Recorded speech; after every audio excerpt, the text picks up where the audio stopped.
হ্যাঁ, তো বন্ধুরা দেখতেই পাচ্ছেন আজকে এখানে আমরা একটা অভিযানে এসেছি।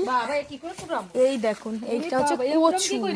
এই কচুটাকে তুলতে এসছি আজকে। তো দেখুন, এই যে আমার মা চেষ্টা করছে। হ্যাঁ, তো বন্ধুরা দেখতেই পাচ্ছেন, এই দেখুন কচুটা তুলছে।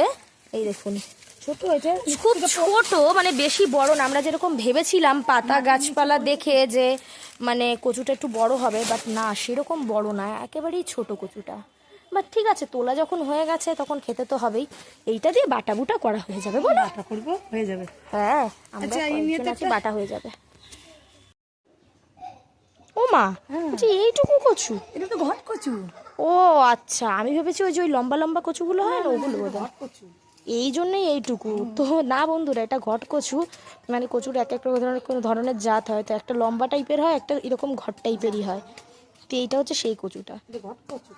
ও তাহলে এমনি কচি আছে কচুটা তো, এটা কচি আবার কি? মানে কচি বলতে সরি, মানে ওটা বলতে চাইনি, মানে ছোটোর মধ্যে কচুটা বেশ ভালো। তো এইটা দিয়ে বাটা বুটা খাওয়া হয়ে যাবে, বলো মা? তরকারিও করা যায়, হ্যাঁ, কচু দিয়ে সবকিছু করা যায়। তা ঠিক আছে বন্ধুরা, আজকের ভিডিওটা আপনাদের কেমন লাগলো অবশ্যই জানাবেন। তা যেটুকু, টাটা।